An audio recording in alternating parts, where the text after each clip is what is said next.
بسم اللہ الرحمن الرحیم۔ اہل بیت اردو پوڈ کاسٹ کے 12ویں ایپیسوڈ میں آپ کا استقبال ہے۔ یہ واقعہ جو میں آپ کو سنانے جا رہا ہوں یہ اصول کافی کی جلد نمبر 1 میں موجود ہے۔ امام جعفر صادق علیہ السلام کے ایک انتہائی لائق شاگرد کہ جن کا نام حشام ابن حکم ہے، ان سے ایک دن ایک منکر خدا عبداللہ دیسانی نے ملاقات کی اور کچھ سوالات کیے۔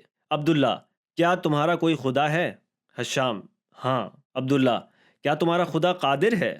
حشام: ہاں، وہ ہر چیز پر قدرت اور تسلط رکھتا ہے۔ عبداللہ: کیا تمہارا خدا پوری دنیا کو ایک مرغی کے انڈے کے اندر بند کر سکتا ہے، اس طرح سے کہ نہ دنیا چھوٹی ہو اور نہ مرغی کا انڈا بڑا ہو؟ حشام: اس سوال کے لیے مجھے مہلت دو۔ عبداللہ: 1 سال تمہیں مہلت دیتا ہوں۔ اس کے بعد حشام اپنی سواری پر سوار ہوئے اور امام صادق علیہ السلام کی خدمت میں آ کر عرض کیا: فرزند رسول، عبداللہ دیسانی میرے پاس آیا اور ایک ایسا سوال مجھ سے کیا کہ جس کا میں جواب نہیں دے سکا۔ امام نے کہا: کیا سوال کیا؟ حشام نے کہا: وہ کہہ رہا تھا کہ خدا اپنی قدرت کے پیش نظر دنیا کو اپنی وسعت کے ساتھ مرغی کے انڈے کے اندر قرار دے سکتا ہے یا نہیں؟ امام نے جواب دیا: اے حشام، تمہارے پاس کتنے حواس ہیں؟ حشام: حواس خمسہ، قوت باصرہ، قوت سامعہ، لامسہ، ذائقہ اور شامہ۔ امام صادق علیہ السلام: ان میں سے سب سے چھوٹی قوت کون سی ہے؟ حشام: باصرہ۔ امام: اس قوت باصرہ کو آنکھ میں قرار دیا گیا ہے، کبھی اس کا اندازہ کیا ہے؟ حشام: جی ہاں، آنکھ کا وہ حصہ ایک دال کے دانے کے برابر ہے یا اس سے بھی چھوٹا۔ امام: اے حشام، ذرا اپنے سامنے، اوپر اور نیچے نگاہ ڈالو اور بتاؤ کہ تم کیا دیکھتے ہو؟ حشام: آسمان، زمین، گھر، پہاڑ، بیابان، نہریں، سب لوگ نظر آ رہے ہیں۔ امام: وہ خدا جو اس بات پر قادر ہے کہ جو کچھ بھی تم دیکھ رہے ہو اس آنکھ کے اندر ہے جو کہ دال کے برابر ہے، تو کیا وہ اس کائنات کو مرغی کے انڈے میں چھوٹا کیے بغیر اور انڈے کو بڑا کیے بغیر قرار نہیں دے سکتا؟ حشام اسی وقت اٹھے اور امام صادق علیہ السلام کے ہاتھ پیروں کو بوسہ دیا، کہنے لگے: یبن رسول اللہ، میرے لیے اتنا ہی جواب کافی ہے۔ حشام اپنے گھر چلے گئے۔ دوسرے دن جب عبداللہ دیسانی حشام کے پاس آیا تو اس نے کہا: میں صرف ملنے آیا ہوں، نہ کہ کل کے سوال کا جواب لینے۔ حشام کہنے لگے: اگر اس سوال کا جواب بھی چاہتے ہو تو وہ بھی سن لو، اور اس کے بعد امام کا جواب منوعن نقل کر دیا۔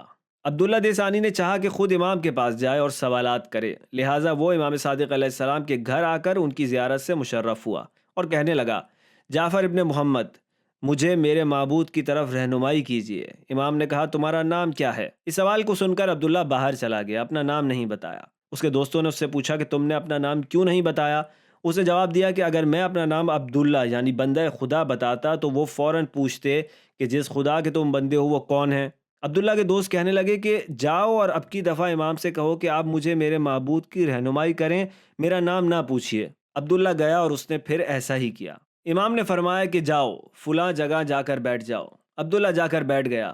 اسی اثنا میں امام کے ایک فرزند کہ جن کے ہاتھ میں مرغی کا ایک انڈا تھا اور وہ اس سے کھیل رہے تھے وہاں پر آ پہنچے۔ امام نے اس بچے سے کہا کہ یہ انڈا مجھے دے دیجیے۔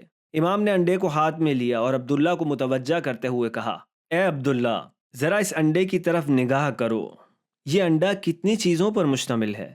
ایک موٹی کھال ہے اور پھر اس کے نیچے ایک باریک اور مضبوط کھال ہے، اور پھر 2 سونے اور چاندی کے رنگ کے دریا ہیں جو کبھی آپس میں نہیں ملتے۔ نہ سونا چاندی سے مل پاتا ہے اور نہ چاندی سونے سے، بلکہ اپنی اسی حالت پر باقی رہتے ہیں۔ پھر اگر اس انڈے کو استعمال نہ کیا جائے اور اسے گرمی دے دی جائے تو ایک خوبصورت چوزا اس سے باہر نکل آتا ہے۔ کیا تمہاری نظر میں یہ سب کچھ بغیر کسی مدبر کی تدبیر اور ارادے کے ہوتا ہے؟ عبداللہ دیسانی کافی دیر تک سر جھکائے ہوئے خاموش بیٹھا رہا۔ پھر جب نور ایمان اس کے قلب پر پڑا تو اچانک اس نے سر اٹھایا اور کہنے لگا: میں گواہی دیتا ہوں کہ خدا وحدہ لا شریک ہے اور محمد اس کے بندے اور رسول ہیں، اور آپ خدا کی طرف سے لوگوں پر حجت ہیں، لہٰذا میں اپنے سابقہ باطل عقیدے سے توبہ کرتا ہوں اور حق کی طرف آتا ہوں۔